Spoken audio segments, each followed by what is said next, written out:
Olá, estamos começando mais um Farofa Crítica, um programa onde pensar é o nosso principal ingrediente. A cada programa, intelectuais, pesquisadores, artistas e outros arteiros comentam sobre temas contemporâneos.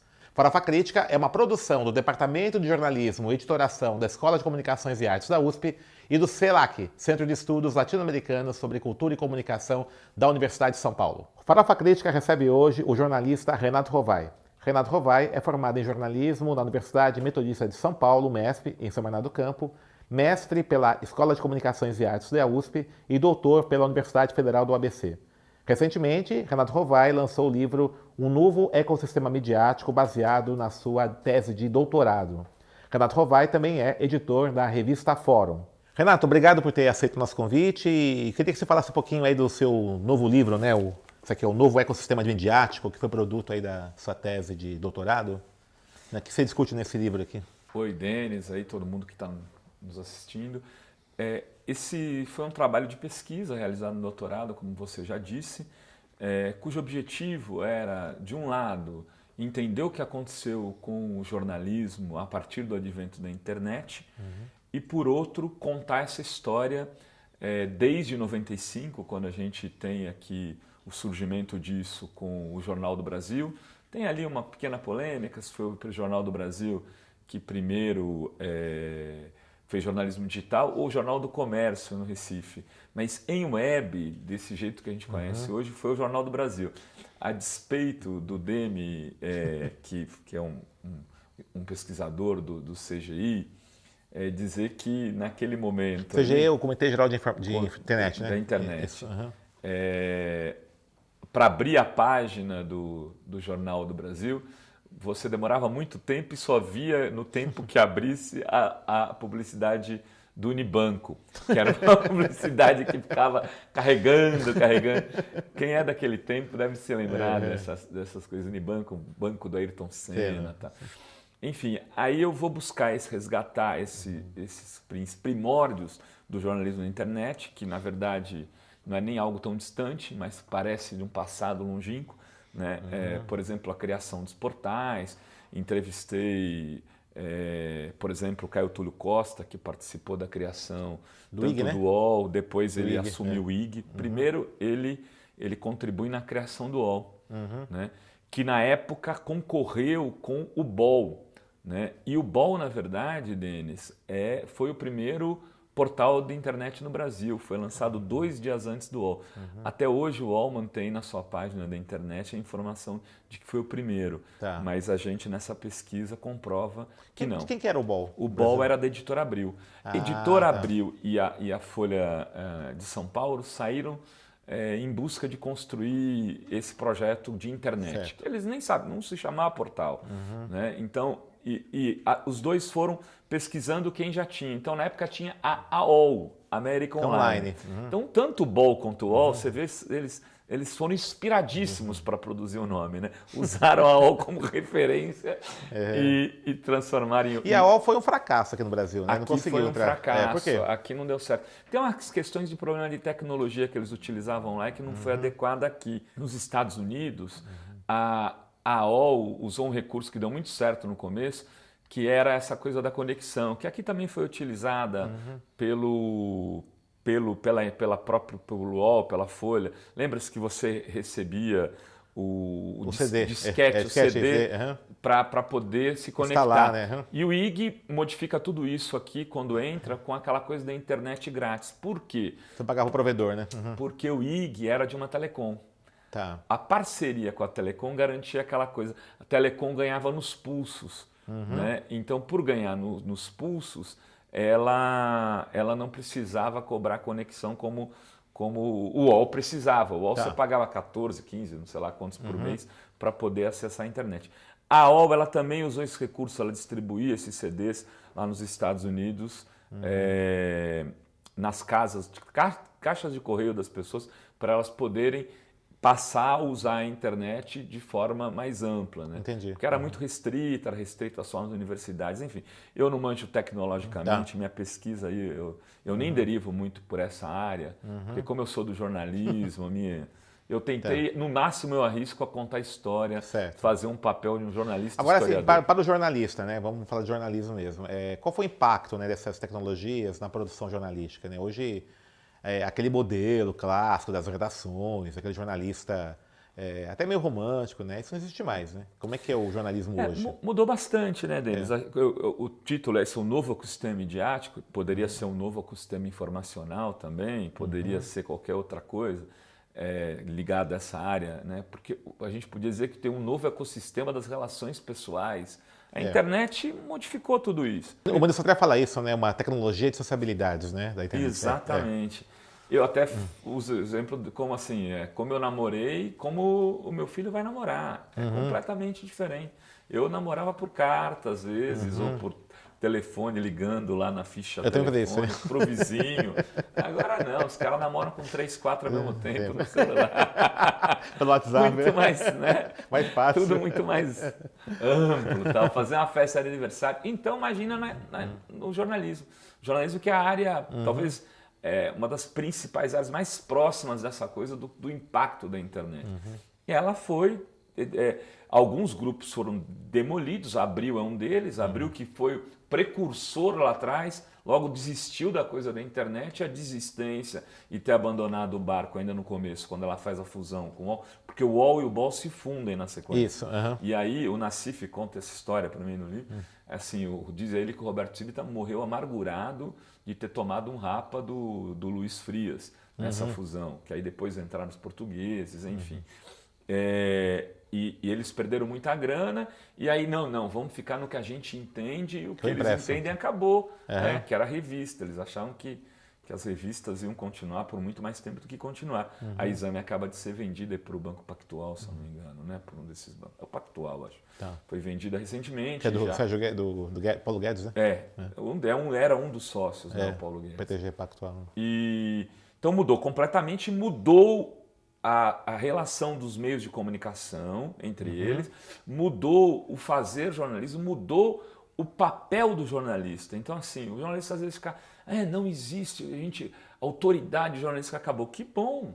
A gente vai ter que entrar para disputar, para ser esse mediador agora de informação, você tem que construir reputação, não é por exclusividade, não é por monopólio. Isso eu comento muito com meus alunos, né? Você tem o jornalista perdeu esse monopólio da autoridade de fala, da informação, né? Tem que disputar. E essa disputa, que tipo de capital, vamos chamar assim, né? Simbólico, o jornalista pode ter para poder legitimar-se nessa disputa de narrativas? Às vezes você fala, quando você fala assim porque você já tem. Não tem, não foi dado, isso foi construído, né, Denis? A gente constrói isso produzindo reportagens, produzindo... fotografias, produzindo vídeos, enfim, você vai fazer essa disputa, você vai trabalhar para construir também o que eu chamo de reputação, né, nos meios. E muitas vezes esse trabalho ele é inglório. Quando você começa, você põe um texto no teu blog, ninguém lê, depois 2, ninguém lê, depois começa a ler 5, 10. Aos poucos isso vai ganhando dimensão. É trabalho de construção de rede também profissional. Evidente que se você assume um cargo numa grande revista, tem oportunidades rápidas de poder fazer comentários ou grandes reportagens, mais rapidamente você vai alcançar esse tipo de projeção que pode te garantir um espaço, ou pode te destruir se você fizer mau jornalismo. Por outro lado, se você não tem esse espaço, mesmo assim você pode construir hoje. No tempo, na década de 80 e 90, era muito mais difícil. Você se recorda como era? Eu não trabalho em veículo nenhum. O que você fazia? Ficava em casa, ou no máximo ia trabalhar de graça num veículo, às vezes, de movimento social, sabe? Eu tinha um jornal da igreja numa ocupação, às vezes na oposição sindical, porque, inclusive, os espaços progressistas estavam disputando, os sindicatos não tinham como pagar. Eu fiz muito isso, trabalhava, fazia boletim. 70, 80, 80, 90 ainda. Que é quando você tem o surgimento aí do da sindicalismo, CUT, do novo sindicalismo, enfim. Tá. E assim, nós tivemos aí em 2018, né, a eleição aí do Bolsonaro, E um dos elementos que foram muito discutidos foi a questão das fake news, dos robôs, né? Como é que você enxerga também essa apropriação da tecnologia por parte desses grupos, né? Que é um problema que a gente enfrenta hoje. Assim, né? a internet, quando ela surge como uma plataforma, né, de disputa entre... Ela surge no ambiente militar, mas ao mesmo tempo ela vai para um ambiente universitário de pesquisa, porque eles conectam as 5 universidades americanas naquele projeto, né, que era o projeto ARPANET, que começa lá no projeto ARPA, que é um susto que os Estados Unidos leva com a Laika chegando na Lua e fala, opa, precisamos reagir, criam esse grande projeto de pesquisa espacial e tem a internet ali no meio, que é o ARPANET.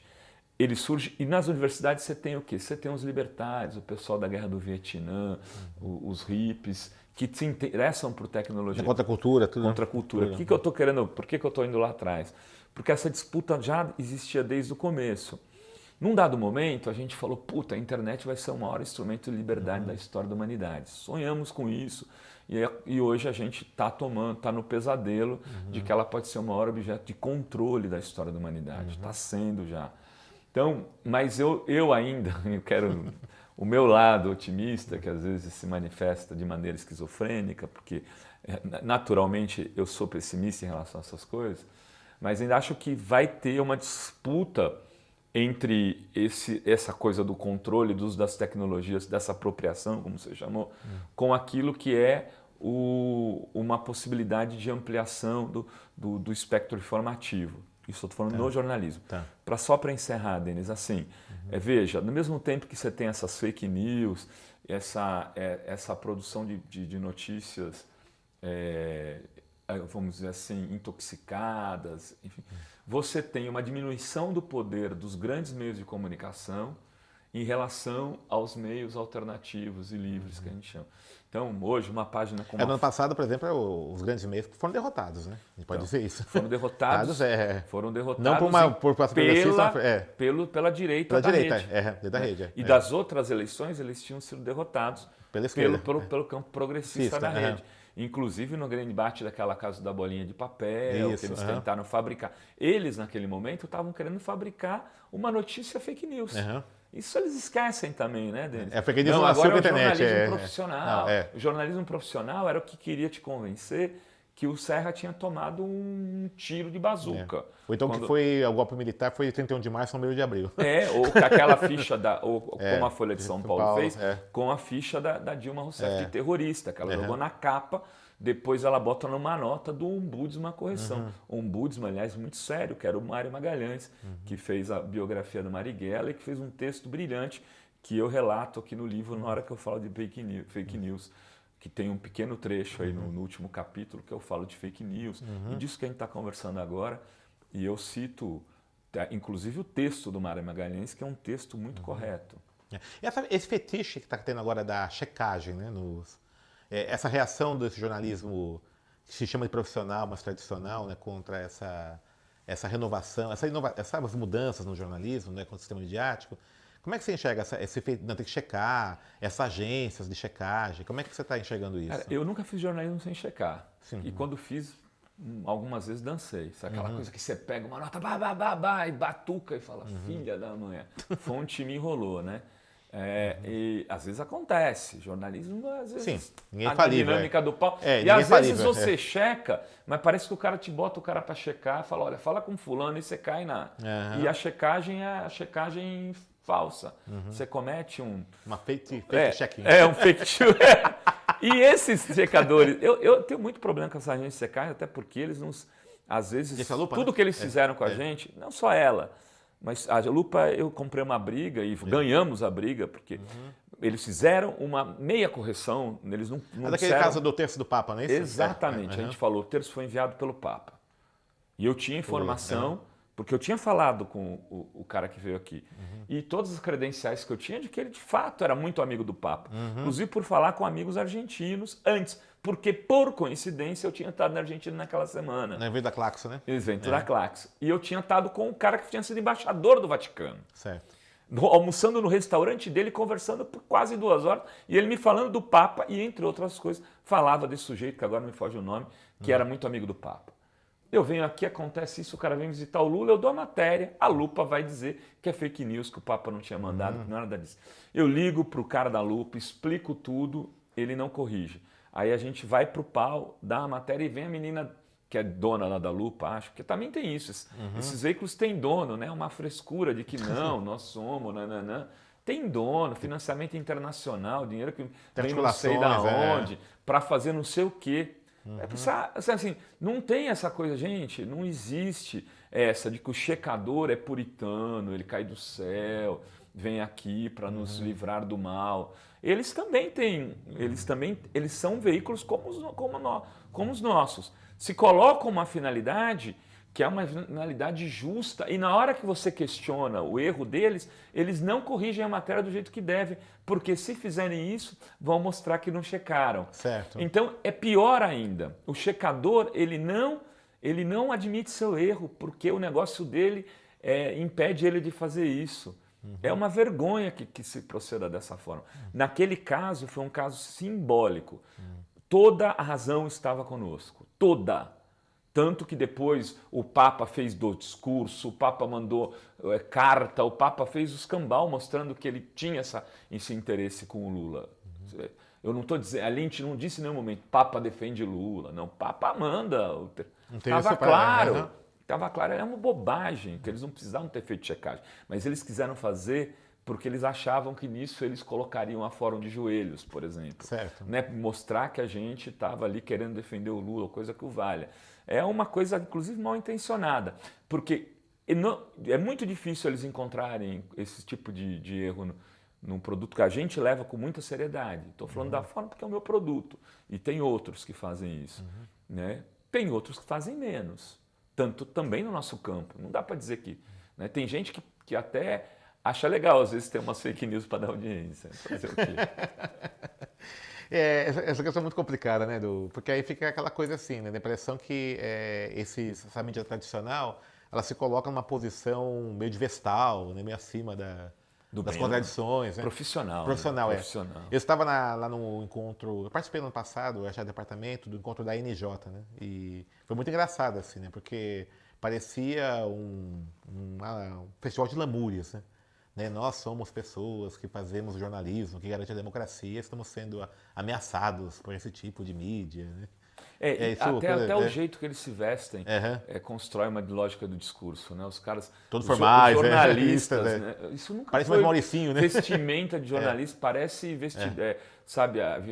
gerente de banco de investimento. Né? O jornalista anda agora de terninho, gravata, sapato, tal, porque ele precisa cabelo com Gomex, né? Gomex não é mais Gomex que fala. Né? Os caras usam tudo arrumadinho. O cara não tem uma sobrancelha fora do lugar. Né? Ele representa o jornalismo profissional. Alto lá, nunca foi assim jornalismo na história da humanidade. Que jornalismo profissional é esse que as pessoas... Eu vou falar da vestimenta porque acho que ela é simbólica. Se vestiam desse jeito. Não é assim. E assim... Eles estão tentando construir um jornalismo, é um jornalismo comercial vinculado aos interesses econômicos do livre mercado. É muito mais fácil falar isso. Qual é a grande...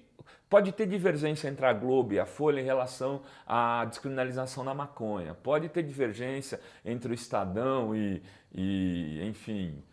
Isto é, sobre a questão da invasão de terra, que seja. Tá. Mas livre mercado não tem. Certo. Então, eles são os jornalistas, eles são os veículos do livre mercado. Os veículos de comunicação comercial que defendem esses interesses. Nós não somos isso. Então, nós somos feios, barbudos, esquisitos. E os da direita também. A verdade, desculpa, estou falando demais, mas... A verdade é que são poucos veículos de informação de direita.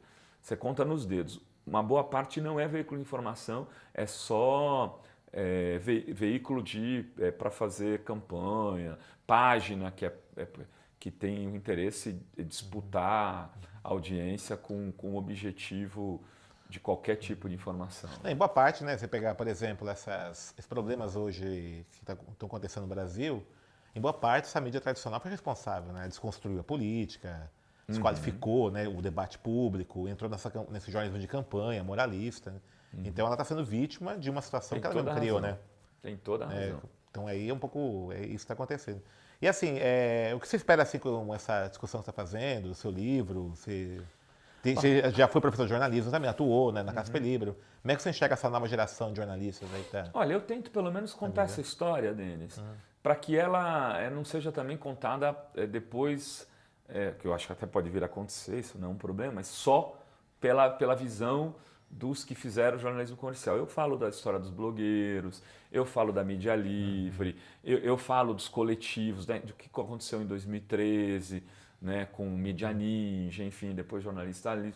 Então eu tento, eu conto a história da mídia tradicional, comercial, dos portais, como as revistas erraram nessa questão da internet. E revistas eu digo como um todo, Carta Capital atrasou-se muito nisso, Isto É, Veja, a Época, todos, como a Globo entra depois. A Caros Amigos fechou, internet. A Caros Amigos acabou perdendo a lembra. possibilidade de ser o grande veículo progressista na internet. Enfim, eu vou trabalhando essas histórias pensando que, assim, quem sabe, com um dia alguém lê isso daí e faça um bolo com um pouco do que tem aí de ingredientes, né? Talvez eu não vou propor algo, eu tento registrar um momento. No final eu falo deste momento específico, aí entra fake news, algoritmos, etc. Eu acho que pode servir como base, primeiro, para reflexão e segundo, talvez, para algumas produções posteriores de processos, de discussão de processos, como deve ser jornalismo. Eu não vou ousar discutir isso, até porque eu não acredito muito nesse tipo de receita. Certo. Então, assim, estamos encerrando nosso programa e para encerrar, você podia fazer aí agradecer, né, mais uma vez, mexendo bem aí, né, do livro, então, da revista Fórum também, que você edita, né? Vou falar um pouquinho. Vou falar do livro, então. O livro aqui, ó, quem quiser comprar, a gente vende no portal da Revista Fórum, lá tem uma lojinha, tem o livro, revistaforum.com.br. É um livro dividido em 4 grandes capítulos. O primeiro eu discuto a história da internet, a história do jornalismo digital no Brasil, a história do jornalismo no mundo, né, como é que rolou com a internet. Depois o segundo capítulo, que é o maior, é só sobre a história do jornalismo digital no Brasil. E o terceiro e o quarto eu faço uma reflexão do momento atual, uma conclusão, assim, que é muito próprio de doutorado. R$ 45,00, hoje é um livro editado pela Claxo, a quem eu sempre agradeço por ter cometido digamos, essa atitude ousada de lançar um doutorado não tão ousado e nem tão... Legal, Robai. Mano, obrigado por tudo. Valeu. Encerramos mais um Farofa Crítica. Acompanhe nosso programa nas redes sociais, no YouTube e no Facebook. Farofa Crítica é uma produção do Departamento de Jornalismo e Editoração da ECA USP e do CELAC, Centro de Estudos Latino-Americanos sobre Cultura e Comunicação, da Universidade de São Paulo. E para pensar, fica a frase do jornalista Antônio Maria. Que tolos, eles pensam que os jornalistas escrevem com as mãos.